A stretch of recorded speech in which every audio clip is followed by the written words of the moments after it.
You see, something's going to happen. What? What's going to happen? Something wonderful. What? I understand how you feel. You see, it's all very clear to me now. Welcome to the Occult Rejects. In this episode, we got myself, Nick, the Occult Reject. We got Lisa, the Occult Reject Mad Scientist. We got Ethan Indigo, the Fourth Initiate, and we got Jin, the Ninja. Thank you all very much for joining me today. And the special guest that we got Julia Gordon-Bramer. But before we get to the guest, real quick, I am going to have the other people plug their stuff fast. Jin, please, sir, let everybody know where they can find your show. Sure. Thanks, boss. Okay, so I'm really excited for this episode. Let me say, I usually name my own episodes after poetry, and I do have an episode named Fire and Flowers. So don't call me out. I'm owning it right now, and of course, thank you, Lisa, and thank you, Ethan, and thank you to the guests for also having me on. And you can find me Twitter at Wukong Reborn, or my show's called Threshold Saints. I have 2 episodes on Lana Del Rey, aside from the episode on Fire and Flowers. So if people are interested, they can check that out. Awesome. Thank you very much. And your links will be in the bottom. And Ethan Indigo, sir, can you please let everybody know where they can find your amazing work as well? I'm honored to be here with you all, as always. And I have a couple of books that I've written, and I try to put articles out. Just put one out on Occult Research Institute. And I am honored to be here with Julia to hear about your insights into Sylvia Plath. Thank you very much, sir. And again, his links will be in the bottom. And last but not least, Lisa, the Occult Reject Mad Scientist. How are you? What's going on? I'm good. Thank you. The only thing I have to plug is exactly what Ethan was saying, is the occultresearchinstitute.org, where many of our wonderful contributors have contributed great work in a literary form. So check us out there, occultresearchinstitute.org. All right. Thank you. And finally, to the guest, Julia Gordon-Bramer. Real quick, I'll just put this in there myself. She is a professional tarot card reader. She's a scholar and an award-winning writer and poet, and former professor for the graduate writing program at Lindenwood University. She's also the author of Fixed Stars Govern a Life, Decoding Sylvia Plath, Tarot Life Lessons, and the Occult Sylvia Plath. And today we will be talking about the Occult Sylvia Plath. Thank you again, Julia, so much. I guess if you want, kind of like plug yourself, let people know who you are, what your deal is. And I guess after that, we'll get right into what got you doing this. So thank you again. Great. Hi. Yeah. Plug myself. Wow. Put me on the spot there. I am, as you said, a professional tarot card reader. I have clients all over the world. I do readings by phone and by video. I do events. So sometimes people fly me to events. Sometimes we do events on video that can be fun, and where they stream me in, much like we're doing this interview. And so if anyone wants to hire me in any capacity, they can look me up at juliagordonbramer.com. How's that? And then, the writer thing is a whole other thing. But Yes. But yeah, I make my living as a professional tarot card reader. I'm one of St. Louis's top 10 psychics.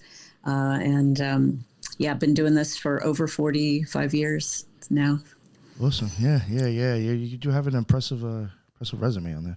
And that was another thing too. When I had tried to contact you, I had even told the other person I was dealing with, I was like, I'm actually interested in her herself because of the tarot. So hopefully in the future you'll also be back on for that. But Sylvia Plath, and I spoke to you earlier. 15 years of research this lady has done into this. So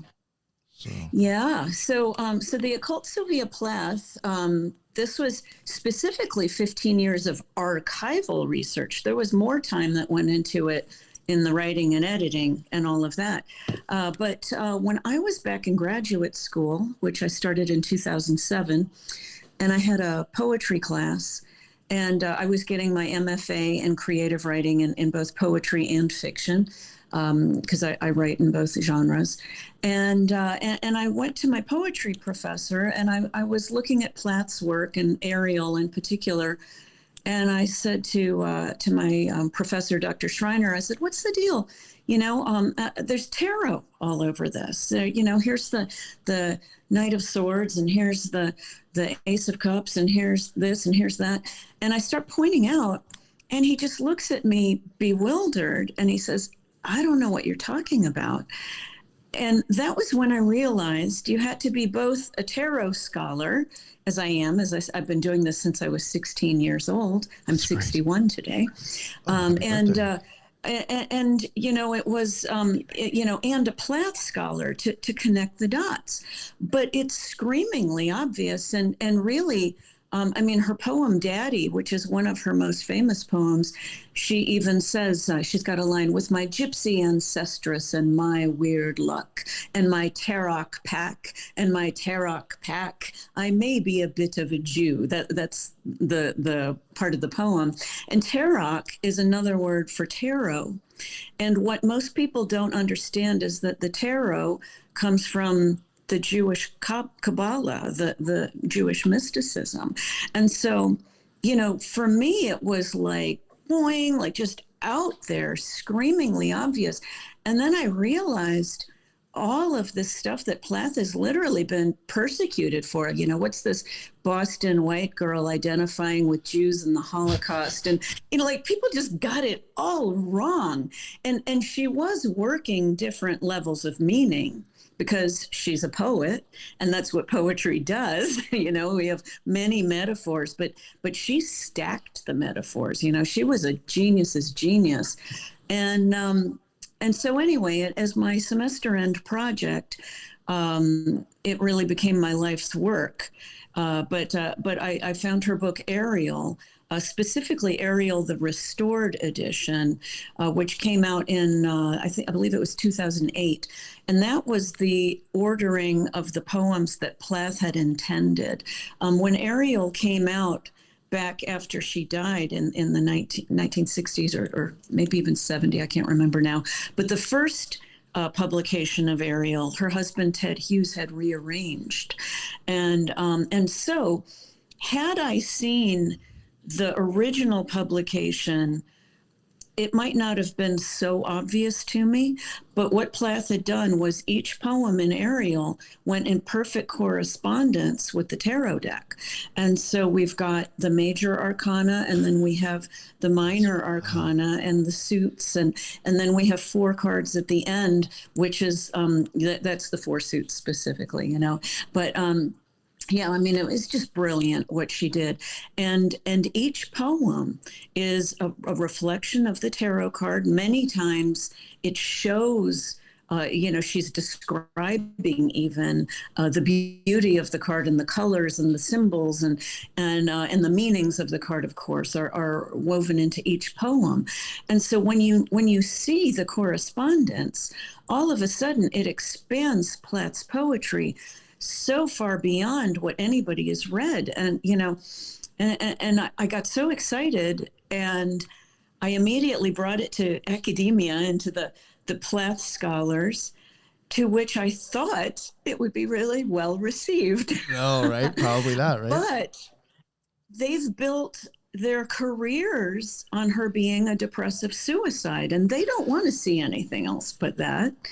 And they sure don't want anybody without a PhD. I've got an MFA, but that's not quite good enough. They don't want anyone without a PhD to usurp their research here. They believe they would have found it first if it was there. I was told that, in fact, even though they know nothing about tarot.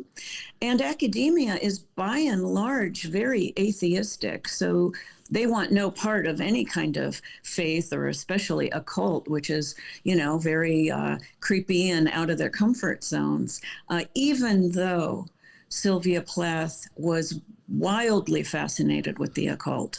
And anybody who studied her knows this. I mean, the picture on my book, The Occult Sylvia Plath, that's actually her with a crystal ball. And, and she's had she's got a long poem, well, several poems referring to the Ouija board in different ways, but a long poem called Dialogue Over a Ouija Board. And, there's just a lot in her writings on tarot, on astrology. Her husband, Ted Hughes, who she worshipped for much of their 7-year marriage until it all fell apart, he was, he's been vastly studied for his Cabala and his witchcraft and his alchemy and all of this. And yet, and everyone knows he mentored her in every way. And everyone knows they did hypnotizing together, and they did all these meditative they used to do like together. dream studies too, right? I think. Yeah, they did everything like this, and so nobody connected the dots, and it's just bizarre to me, and they're still not, over in academia. So all of the best response. I mean, I've been touring this book, and I was in the UK last summer. And I had 2 standing room only events in Watkins Books, where Plath and Hughes actually bought tarot cards and some witchcraft books back in the day, and also Treadwell's, which I very fond of Treadwell's, and I may be going back this summer actually, but the London crowd is definitely more open to mysticism, and their readers too. They love Plath. They embrace her as their own because she lived there in England, and yeah, they have the open-mindedness that Americans not so much. It's real interesting to see how different the audience is. Yeah. Something I did want to just bring up. Well, those 2 things. One, it's kind of like a little bit off the topic, but it was something that you said that I was kind of glad that you mentioned. Me and Jen, I think maybe even Ethan might have even said this before, but I know for a fact me and Jen have brought it up with tarot, and I would consider you probably know way more about tarot than I do. And you said it's associated with Cabala. Yeah. I for some reason in the tarot community, there seems to be like people don't even want to think about that or even admit that. Yeah, it's interesting. I mean, Cabala is a very intimidating subject. That's what and it is. So I would never have even, what I knew about Cabala before I began my Plath work was that, Madonna and Britney Spears supposedly wore red bands around their wrist, which meant something about it. That was what I'd heard, and that was like the extent of it, but I actually got introduced to Cabala through the Plath work, even though I had been reading tarot since I was 16 years old. So most tarot card readers probably are like how I started. Plath made me a much better tarot card reader, honestly, because when I got into Cabala, which think of Cabala as sort of like the blueprint for all the occult sciences. So it's kind of the structure of how they all work. And if anybody can look up online, you can Google tarot Cabala, and you can see lots of pictures, lots of diagrams of how there's a tarot card for each station called the Sephiro in the Cabala tree of life, and a card for each pathway that connects them. And it works out perfectly. The Hermetic Order of the Golden Dawn, who did our most modern version, the Rider-Waite, they switched 2 cards in the original tarot to better conform to the Cabala tree of life, the number 8 strength and number 11 justice. They reversed it just to fit the tree better. It's kind of interesting. Purists do not do that.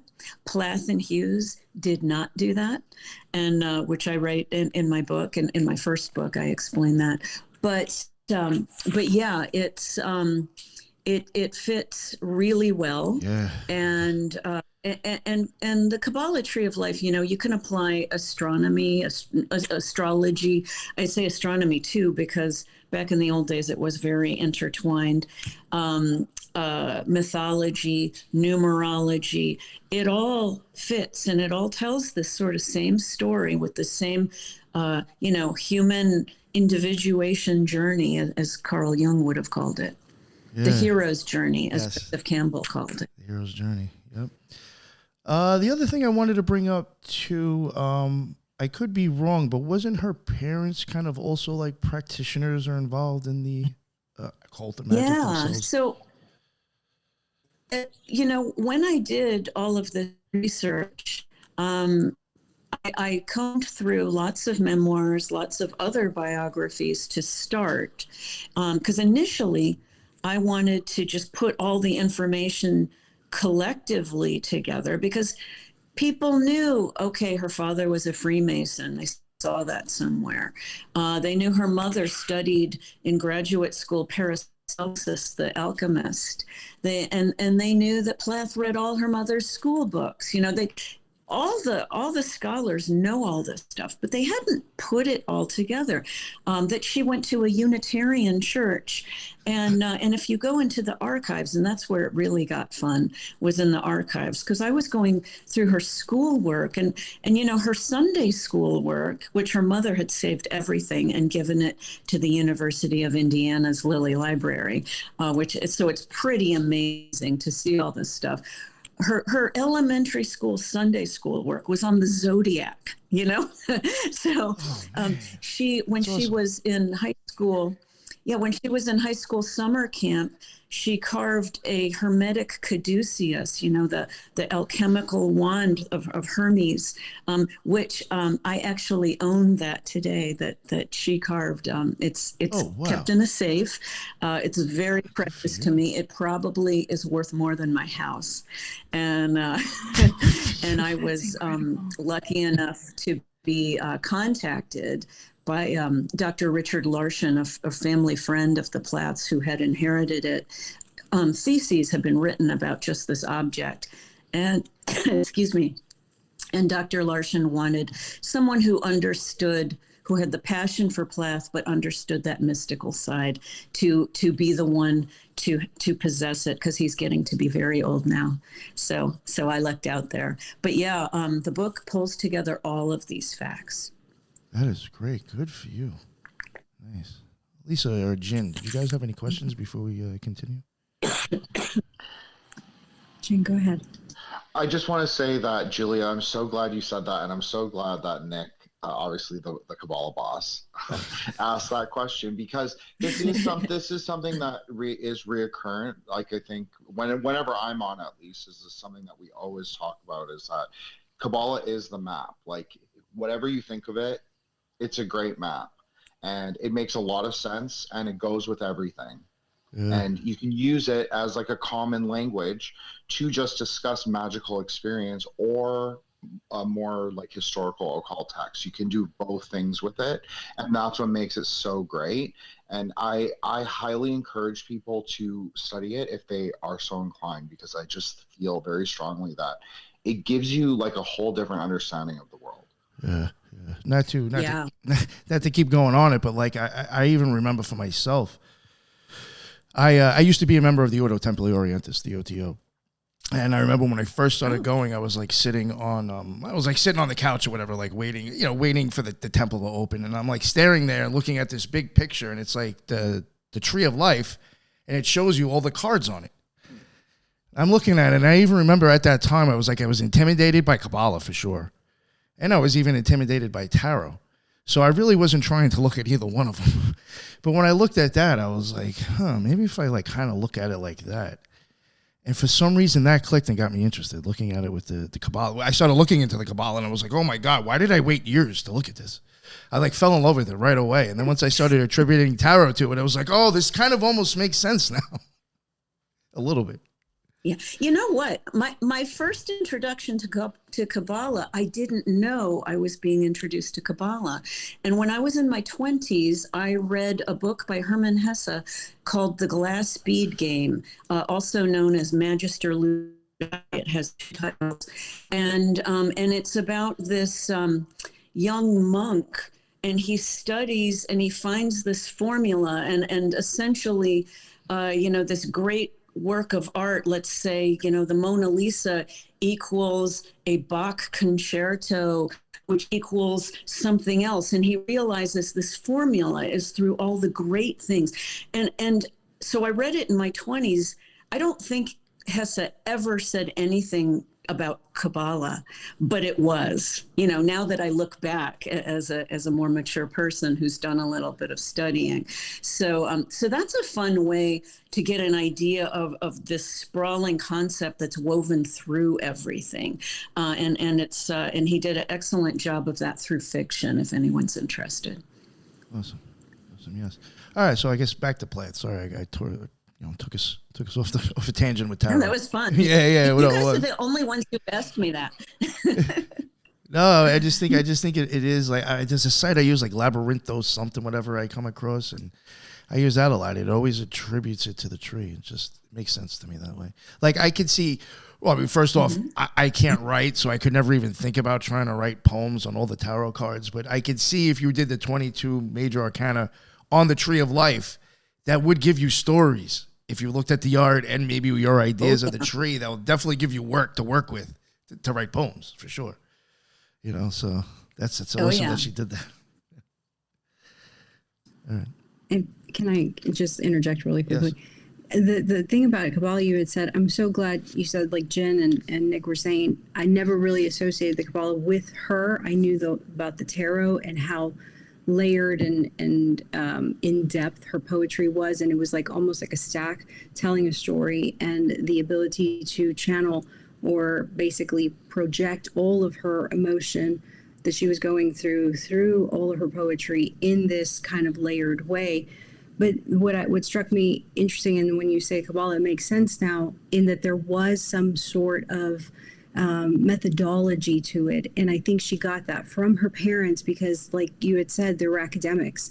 And the way that she approached some of the occult topics, even though they were just so kind of on the fringes, they were like the viewers of her poetry.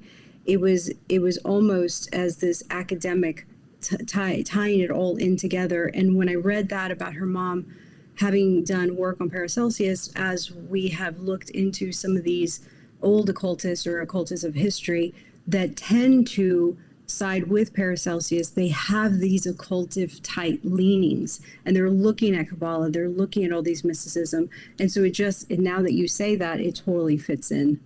Yeah. So thank you for saying that. Yeah. Oh, sure. Yeah. No, it's just so exciting to me, and what Plath did, and I haven't really gotten into this, and it's a little too deep to go into. My first book, which is now out of print, but I do sell it as a PDF, so anyone can reach out to me if they're interested. But it's called Fixed Stars Govern a Life, Decoding Sylvia Plath. And I go through the major arcana. I have yet to publish on the minor, but Plath took each poem. It has 6 different meanings working along with Cabala within each set of words. So if you can imagine, I had a mathematician say, what is the possibility that this is coincidence? And it's just not possible. It's like one in a Google or something that it could have just randomly corresponded in every way. But so what Plath did was each Ariel poem, you can read it sort of on the tarot Cabala, level. This is beyond her personal level. Okay, everyone's been reading it as just her personal autobiography, but you can read it in accordance with tarot Cabala. You can read it astrology and astronomy, because she reflects a lot of that. You can read mythology component. You can read history in the world, and you can read arts and humanities. And she reflects all of this within each poem in alignment with that tarot card. It's rather mind-boggling. And yet it makes her poems, you know, a lot. She has a lot of very challenging poems in Ariel, like The Couriers, which people just don't get until they understand the Magician tarot card, and you know, the word of a snail on the plate of a leaf, and you know, and there are things that are being shown in the card. There are things the card represents. There are, you know, there's the mythology behind the card. There's the you know, all of it. I mean, you know, it like I said, it goes deep, and I could go on, I could do, you know, an hour on each poem, so we won't go through that. But she was a genius's genius. And it's my goal, you know, if I was put here on this planet to do anything, beside have my children, it's to get this information out, to redeem her reputation, to get her out of this depressive, suicidal box that everybody wants to keep her shut in, you know. That there was that movie starring Gwyneth Paltrow early 2000s called Sylvia, and it was lovely and it was well done, except it had almost nothing to do with her writing. It was only the drama, you know, only about being beautiful and tormented and in a hellish marriage, and that's a shame, you know. And she was so much more than that. Do you think you know, I'm just wondering, because like you just said before, like something had like 6 different meanings to it, or you know, whatever. Each Plath poem. Mm-hmm. Yeah. I'm wondering, like, also, just from, I guess, maybe my opinion from my experience. I'm sure the woman was probably very smart and educated, regardless. Oh, yeah. But do you think that maybe, because I could see, if she maybe actually had, like, and I don't know what your idea of what a magical or experience could be, but maybe she actually really had like a magical experience, or I would say cross the abyss. And that's why she actually may have been so deeply woven into the stuff, because like she really understood it. Absolutely. And really, I would venture to say that every creative person has a magical experience. When we're in that zone, you know, whether you're a musician or an artist, and she was also an artist, by the way, or a poet or a sculptor, we're all channeling something. Now, when we're consciously calling the spirits, that's a step into it again. And yes, she was doing that. She and Ted Hughes meditated together, and before their work, they pushed each other on different themes, and it was a very conscious pursuit. They looked for information from the Ouija board and from bibliomancy and all of these things. So she was definitely quite conscious of her occult pursuits, which did feed into her creativity. But I believe the creative act all by itself is a kind of magic. Whether people want to accept that or not, that's their choice. Yeah, no, I just thought, like, just from my own self-experiences, like I could see having the passion to want to do something so detailed, because you're just so in love with it, because you had a magical experience and you're trying to convey that. Something along those lines. Yeah. And really the scholarship that I did on her work was that for me. I mean, it just blew my mind sometimes. And there were times that I was afraid, and I almost quit, which I can talk to you about that. But it was, you know, it's really been some of the highest highs, and really affected me very deeply as a tarot card reader. As I said, it made me a much better tarot card reader to have this breadth and understanding of things like alchemy and Cabala, which I had never even, you know, I knew the words and that was about it. But yeah, to really go deep into some of these things and experience it in incredible ways. One story that I share in the introduction to my first book, Fixed Stars Govern a Life, and this story can be read free online on my academia.edu page. I have that introduction uploaded and anyone can read it for free. But I talk about when I was going through and I got to her 15th poem, which, you know, the tarot deck, the major arcana starts from the Fool, starts from number 0, right? So it was tarot card number 14, but it was 15th in Ariel, and it was the title poem Ariel. And as I was going through it, doing all of my research and unpacking these layers, I found a prayer written by Aleister Crowley to the great beast 666 that basically Plath had paraphrased. And there was so much of it that she had seen this. Like there was just, you know, she could have been tried for a little bit of plagiarism here, you know, but it horrified me because I had this Christian upbringing, you know. I grew up in the Episcopal Church and I am about love and light. And so I see this great beast 666 shit and I'm like, oh my God. And I thought, you know, I'm just going to put this away. Yeah. Like, I don't even, you know, are my heroes, you know, Satan worshipers? And I thought, I don't want any part of this. And I went to bed that night. And it was the craziest thing because just as I was drifting off to sleep, of course, this is anyone with psychic ability. Well, we all have it to a degree, but anyone who actively uses their psychic ability will know that just as we're waking up and just as we're asleep is where we get all the downloads, you know. But I'm just starting to drift off to sleep.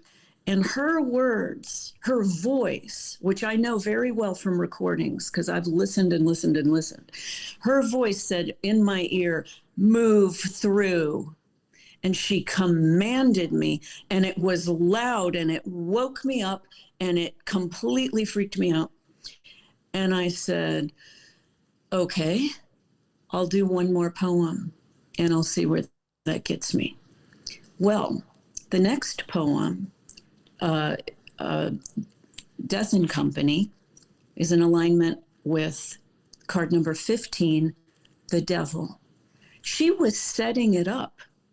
It was an introduction here. So if she had this, when you look at Ariel, it has this seamlessness and each poem lifts into the next. And that's what she was doing. And I had just gotten too scared. And so, oh, okay, I got it. And then I was able to proceed, you know, but, that's great. But yeah, it's been a journey and I have had just, you know, incredibly moving experiences where I've uncovered meanings and found myself in tears because just becoming so emotional. And the beauty and what she pulled out of each of these, and then the frustration that nobody can see it, you know. And so it's like all I can do, like get it out there, get the message out, let people see this miracle in words.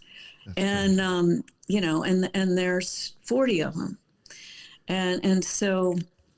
Anyway, yeah, it's been like that. It's been a powerful, transformational experience to study Plath, and one that I will never forget and not soon be over. That's great. That's kind of like, I mean, it's not the same thing, but probably close to it. Like, there's times I think I've even shown Lisa, maybe even Jen, but like, there's times, and I don't put this man on a pedestal, but I do think Aleister Crowley, he was an occult genius, regardless of how personal life he had, regardless what's real, what's true. He's weird. Yeah, he was an occult genius, regardless. But It's a lot of times I'll be looking at like old alchemists or like really rare old books, and I'll be coming across things or like visuals, and I'll be like, this is where you got that idea from, man. So it's almost like it's like gets exciting for a second. I was like, did I just figure something out that Crowley, guy reused? yeah, Crowley was actually a very fine poet also, which most people don't realize. I say, given his times, I mean, it was Victorian times, right, when Crowley was around, and he did drugs, and he was openly bisexual and very promiscuous, and he refused to go to church. And those three things made the London Times call him the wickedest man alive, and so, today he's just any rock star, right? You don't even have to be a rock star. You're a normal person, really. Right. That is funny how like times have changed. I guess like a decent part of the population would be considered the wickedest man in the world. Right. Yeah. Yeah. Damn, I was gonna ask something and I told. Oh, since you mentioned poetry, and Crowley, I was thinking with Sylvia Plath. This is something. Oh God, it might have been Empedocles that we brought this up with the way he wrote. With hexameter and pentameter. I forgot how to even say those. Did you ever notice if she ever wrote in that style before? Oh, I mean, she used the rhythms and the iambic pentameters and all of that. Yeah, I mean, she was very well educated. She went to Cambridge, and she had a genius IQ, and everything was quite precise. And even though she wrote this very emotive, expressive stuff, she had a form that others like her friend Anne Sexton, who also wrote in what they called the confessional style, but Anne Sexton didn't follow that kind of form and structure that Plath did. Plath was very careful about everything. She was very careful about holding to the Cabala as well. It's interesting. Ted Hughes, I've been over his work, her husband. I've been over his work, of course, very carefully as well. And he had this playfulness with the structure and order of his poems. So he may start at the third card and go to the fourth and the fifth and the sixth, and then go backwards maybe. And he would play at this sort of rhythm, but she was very fool, magician, high priestess, empress, emperor, and all in exact order. And she never veered from that. And in fact, I even see it throughout all of her fiction. The bell jar is in Cabala order. And that's another thing for me to publish one day, and I have yet to do it because it'll be an exhaustive pulling apart. But I've got all my notes, and everything she wrote, she did that with, because it was a formula that works clearly. It's funny. Just toss this in, and I've been saying for 2 years I'm going to do another one. Who knows if I ever will? But I've done a few DJ mixes before in the past, and the last two that I did, I specifically actually used the tracks to represent certain spheres on the tree. And that's how I did my list to make the DJ mix. Actually attributed to the Kabbalistic tree. Yeah. It somehow it referenced like a feeling or an idea that matched those spheres to me. Yeah. That's how I strung it along. Yeah. Well, my book, Tarot Life Lessons, I wrote this in Cabala order, but it's openly in Cabala order. Each chapter has a story in relation to a tarot card. It's the stories of me being a professional tarot card reader, kind of my real life client stories, the ones that freaked me out, and I matched them each to a tarot card. So I do it too, and I've done it with my poetry, although my poetry doesn't have half the layering of Plath's.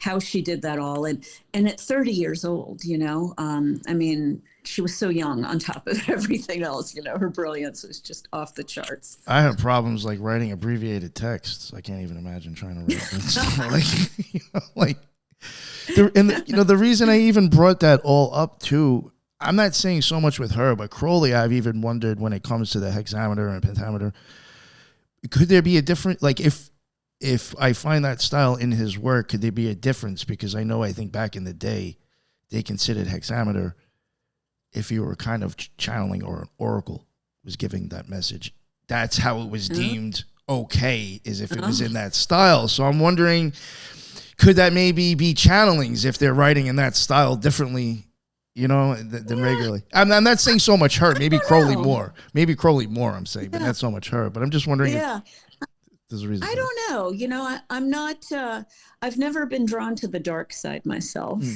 And, what I'll say about Plath, I mean, just a fun thing to notice about her work is, so her first poem, Morning Song, that's kind of just a straight structure. When you get, as you'll notice with her poem for card number 2, The High Priestess, that poem is The Rabbit Catcher, and it's written in couplets, for twos to echo that 2 on the tarot card. And then the poem for the Empress is it's written in triplets.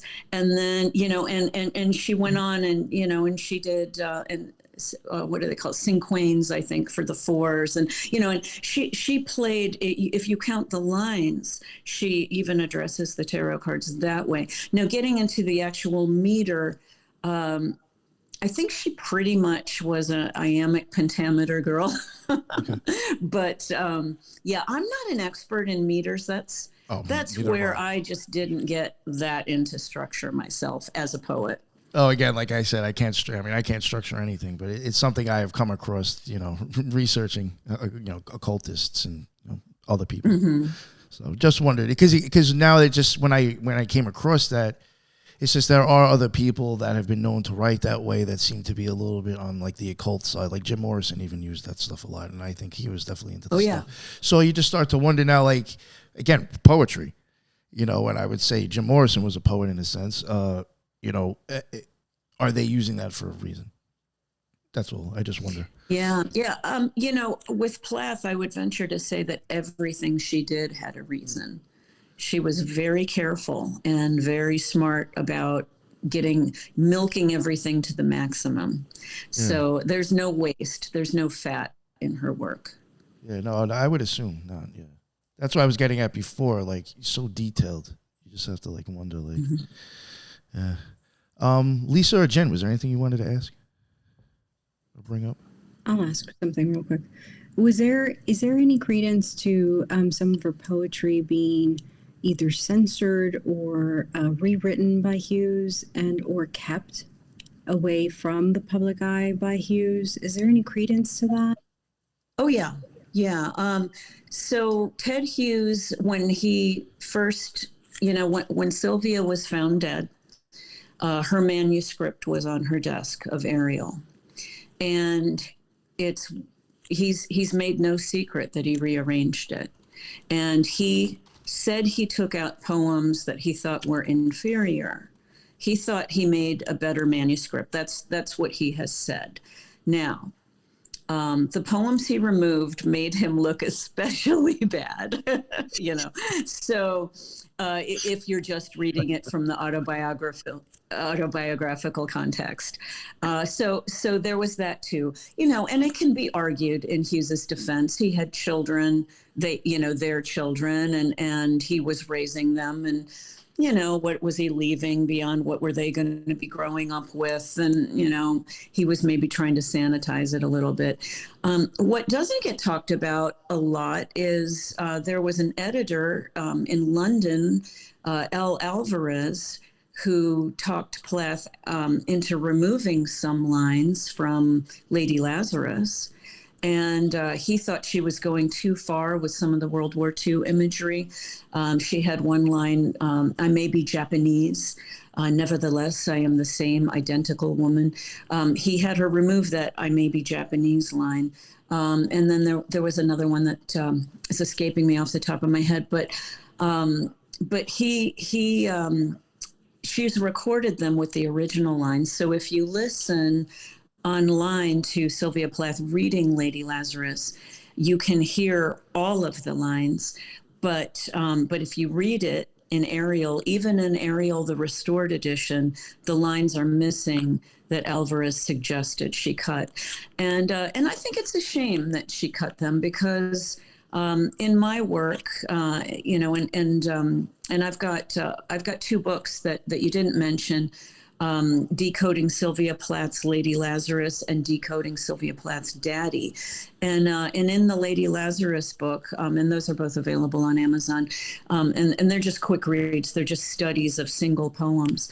And in that book, I kind of get into her identification with the Japanese women who were especially downtrodden at the time, and just this sort of extra baggage she was packing into the poem, basically that got cut with that single line. So she was censored a bit. Certainly, she sent a lot of poems out in her lifetime that were rejected. There were many people who thought she was too savage and angry in her writing to publish, especially for a woman back in the 1960s. They still wanted women to write pretty. And so Plath was really a groundbreaker, and rightly so. She is famous as a literary feminist for just, having a new voice. Just real quick, sorry. It's so reminiscent of like Frida Kahlo in that she kind of slipped under Diego Rivera's shadow, and I see how Sylvia slipped under Ted Hughes's shadow. And so you finally look at these literary artists, you're like, whoa, why are people not discussing these people more? Yeah, and at the time, in the early 1960s, I mean, you can see Plath's ambivalence and really almost a bipolar, it could be taken literally, she may have been bipolar, of a back and forth of, I want to be the best wife and mother, and I want to be subservient to my man. And then this sort of feminist streak of, I am me, and I am, and it's all there, and she was all of it. But she wrestled with it because the Times wanted her to shut up and be an agreeable little wife. And she kind of wanted that too, Ethan, you had a question, my man? Yeah, this is so fascinating. I wonder with her poetry in the sense that there were so many powerful overt similes, as you pointed out, with the Japanese woman, and maybe also with the idea of the German man in Daddy. Did that overshadow, did those overt similes related to the war and all the really powerful situations that just happened, did that overshadow or even eclipse any consideration of the tarot layer to her poems and so forth? Yeah. Well, I'm glad you mentioned Daddy, because that was one of the decoding books that I had to write and publish right away, because it's such an important poem. But if you read Daddy with an eye on Sigmund Freud, okay, you can lie back now, Daddy, in that chair, it's the story of Sigmund Freud, actually, the snows of the Tyrol, the clear beer of Vienna, it's all Freud. The other thing that those words are doing, they're doing a lot, but the other like big scream out kind of thing is it's Joseph Conrad's Heart of Darkness book, which she read with Ted Hughes. So there's this, Daddy is such a monumental tribute to all of these things. There was a statue of Freud that she used to walk past often, and I went to see it in London, and I took pictures, and it's just as she describes it, ghastly statue with one gray toe, big as a Frisco seal. It's a weird statue with the way the toe is sort of unformed, as it blends into the rock. And, she was so brilliant. I just I am almost in tears. I get so excited about it. And so, I don't know, I suppose I got all excited there and I lost track of what your actual question was, Ethan. Well, I was essentially asking, she had so many personal elements, or what people pointed to the personal elements of her poems with her father in the case of Daddy, and the German figure that everyone had just dealt with, and so forth. That made me that these were these tarot elements kind of overlooked, and I wanted to ask too, was that part of the thing that might have frustrated her and her husband as artists and trying to share the esoteric lessons? Yeah, so the German, of course, is her background. She had an Austrian mother and a German father. And so most people just say daddy, okay, Otto Plath, her father. And that aspect is there. Others will say, Panzerman, that she's the Nazi aspect. They're saying she's projecting it onto Ted Hughes. That aspect's also there too. But as I said, we're also looking at Sigmund Freud, who was a racist, by the way, and very, very much that way. And as I said, addressing Joseph Conrad's Heart of Darkness and that book. So there's all of this layering and all of this stuff and how it works in all these different ways. Now, that poem, interestingly, aligns with the suit of the queens in the tarot deck. And at first, you would think it should be kings, right? But her queens are upside down. They're in reverse and they're mad. and so we get into Clytemnestra and and Medea and all of these mythological queens that are just so pissed off. And it's all in there too. And so what my book does is it tells each of the mythological queen stories. So you read that story, and then you look at the Plath poem and go, oh, it's Clytemnestra. And then you read, Medea and her story. And then you look and, oh, she's in there too. And then you read Joseph Conrad's Heart of Darkness, a synopsis of it. And then you're like, holy smoke, that's in there too. And then you read about Sigmund Freud. Like, what she could do with one set of words is so mind-blowing. I mean, I've never seen it. I've studied a lot of poetry. I'm 61 years old. I taught creative writing in graduate level. I've never seen anything like what Plath has been able to accomplish. And I think she's beyond a one in a lifetime. She's one in in an eon, in my opinion. I mean, I just believe this is divinely channeled stuff. And so it's my purpose to talk about it. That's great. That's great. Lisa, did you want to say something? I was just going to touch upon, she has been very influential to a lot of musicians. You almost hear her dropped a lot, or even lines from her poetry within their lyrics. What do you think? I mean, is that obviously because of her genius and all that other stuff, is that like a nod to her leanings? Was it more of a, I don't know, what do you think inspired them to use her? Yeah. Well, it's funny, but it's funny because she was not into rock and roll at all. Not at all. The Beatles were just kind of coming out. No, they were Beethoven, Plath and Hughes. They liked their classical music. Plath liked opera. So she was not very hip as a young person. But what I can say is that I think the attraction, I mean, we're all caught up with the beauty of Sylvia Plath and Ted Hughes. We're all caught up with the physical beauty. We're all caught up with the tragedy of her story and really kind of her bravery in killing herself. And her words were so raw and so powerful. And I just think, she became a myth. And, she called her father a high, white, flying myth. And I think she became that herself.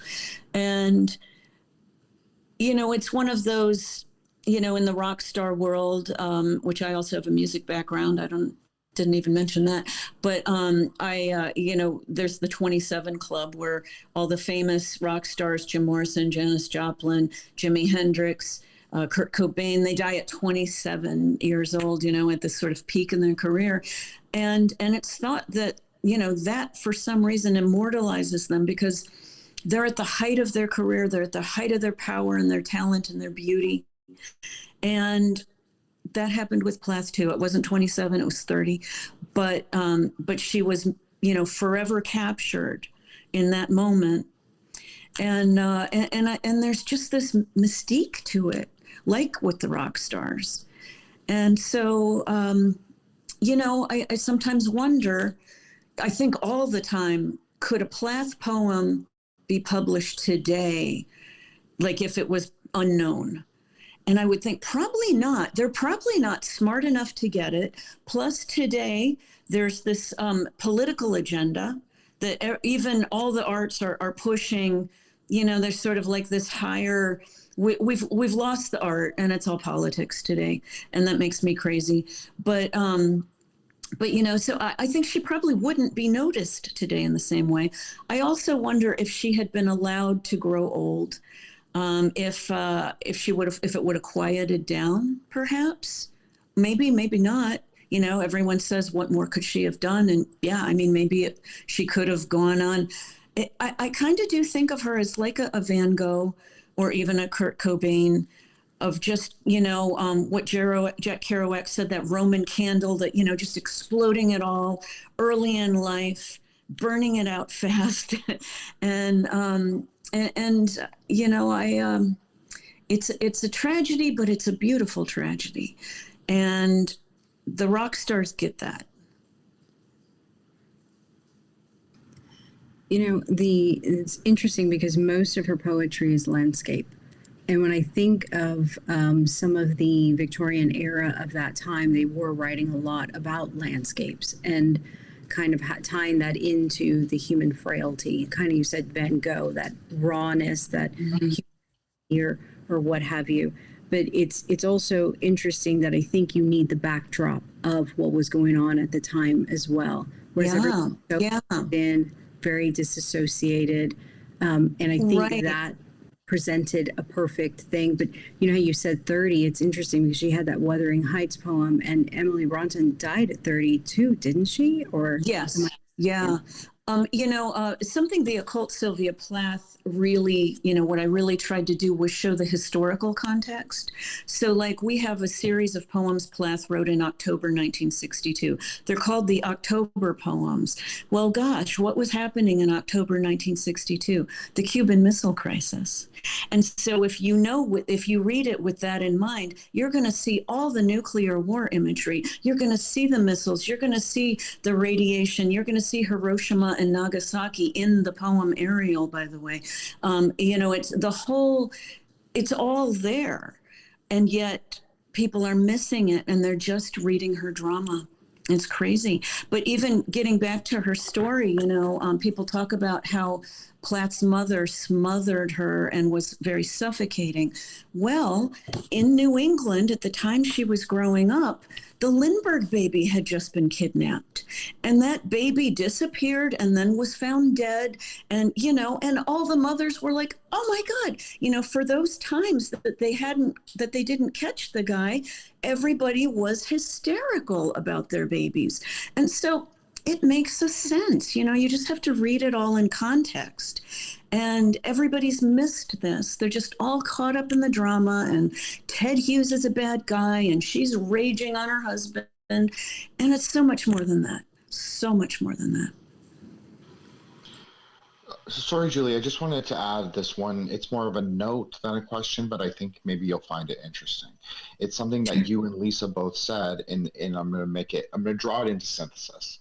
So you said that she was much more formulaic, using the tree with her poems or the tarot or vice versa, where Ted Hughes was much more flexible or playful, as I think you phrased it, and he was able to sort of go back and forth. This is a very Kabbalistic idea that women are less dense than men, so they can climb the tree more easily, but they have to do it using a fixed map. Otherwise, they won't have any orientation to where they are. Whereas Oh, men isn't that? are. Sorry about that. Yeah, you just taught me something about Kabbalah because I didn't know that. That's really fascinating. I mean, it makes perfect sense, right? Absolutely. And then men are stronger with the spoken word. So it makes them more mercurial and more playful. So they're more, they're not so fixed necessarily in the Sephirah particularly, but maybe they get fixed in the paths. Maybe men are more playful in the path. So I think that there's an idea there that there's like, I like that you can apply that sort of idea to them as archetypal people or as poets in general. That's I'm much more of a path person. I like that too. Much more of a path person myself, honestly, especially when it comes to even like symbolism on my own stuff. I tend to use the paths instead of the spheres themselves. That's interesting. Yeah. Is there anything, Julia, in the book that you would like to, I guess, make sure that you do talk about before we wrap it up, or something that you would really like to mention that is important to you? Yeah, magic showed up in Plath's life very early on. One of the things I point out is she saw her own life, her own story in books she read, and they're throughout. And I know this because I actually read the books that she read. They're all in the archives. And I noted the underlinings and the stars and the margin notes that she wrote. And she saw all these correspondences, all these magical relationships that, there's a book she read as a little girl called The Silver Pencil that was essentially, about a girl losing her father at a young age. And she identified with it so closely, and it had a lot of weird correspondences, the German father and he was a school teacher and, and all of these similar things. But maybe most interesting is throughout the later part of the book, when Plath was with Hughes, she had read through Middlemarch, George Eliot's Middlemarch, a number of times, lots of underlinings, and it was eerily her story with Ted Hughes and the things that were said. And she would write in the margins, when she'd get, very angry at something that Hughes had just done, that the character had done also. It's just amazing stuff. And so I wanted everyone to see that she had this sort of spiritual connection with what she was reading, and she was very aware of that too, and lots of notes, lots of underlinings, lots of stars, and it's really fun to see how she interacted with her reading material. That's why 15 years in the archives. I mean, I didn't get through it all. I probably could spend another 15, reading all the books she read and all of her notes. But I think I got through most of it, and I think I've done her right. So I feel pretty good about it. Awesome. Well, that was really great. I mean, you can honestly tell that you were very passionate about it. Just the way you spoke about it. Yeah, no, the way you spoke about it. I mean, it's been a while anyway, but I mean, I've had a lot of authors on the show, and there's just some where you could tell like who's really passionate about what they wrote. You know what I'm saying? And you could definitely tell like this was something that, was part of you or is part of you, That's great to see it. It is. It's why I'm here. Yeah. That's great stuff. Do you want to remind everybody again where they can find your stuff and your books? Yeah. Well, my website is juliagordonbramer.com. That's probably the easiest way to find me. You can write me through there. I'm on all the social networks. I'm on Instagram and Facebook and Twitter or X. I'm pretty interactive. So I would love to talk to anybody if they wanted to reach out. And I love talking Plath. I love answering questions. And of course, if they're interested in a tarot card reading, look me up there too. Awesome, that's great. Yeah, but we'll have to get you back on one day for tarot and Cabala. That would be a very interesting. I would love it. Yes, I would love it. Yeah, especially I love promoting tarot people that use Cabala. I just feel like you get much more value out of those. That's just my opinion. Yeah. So yeah, good stuff. I guess, and real quick, Ethan, real quick, do you just want to remind people where they can find your stuff again? Yeah, I got a website. I think you usually link it below, and I'm on all the social media, and I'll be following you, Julia. That was very interesting, and love to hear about your story related to her story. So Thank thanks for you. coming on. Yes. And Jin. Bet. Sorry. Okay, so thank you guys. Thank you, Julia, so much. Thank you, Lisa, Ethan, and of course, Nick. Awesome to be invited. Obviously, I really love poetry. I love Plath, so it's kind of a perfect fit for me. I wanted to say that we should have discussed Ariel, the obviously the poem, not the entire work, but because I think Nick would have found it really interesting with the colors that she uses right away. He also likes those colors. He's a banana enjoyer, as the kids would say. So I just thought it was interesting. But people can find me in the links. Yeah, I think and on Twitter, Wukong Reborn, you can follow me, and of course the show account Threshold Saints on Apple and Spotify. Awesome. Thank you very much, sir. And last but not least, Lisa, thank you very much for joining us. Yes, thank you. Thank you, Ethan, Jen. Thank you, Nick, for inviting me. Julia, thank you so much for doing such a wonderful job. I look forward to your book. I'm going to order it, and you've done her justice. Thank you so much. Thank you. It's audiobook also. So Okay, in my own voice, if anyone's interested. Oh, that's cool too. Yeah, Wow. yeah. I'm going to throw this out there, and that maybe we could have you on just specifically for Ariel, since Jen put it out there. I would love it. Analyze Ariel, and so we look at that because I think it is a poem. It's a series that really needs very in-depth looking in, meticulousness and teasing it all out because it's so layered, it's so in-depth. So if ever, there's that. But thank you again, and yes, thanks. That's it. Thank you, Lisa. Awesome. And again, Julia, thank you so much. I had a blast. This was really a great time.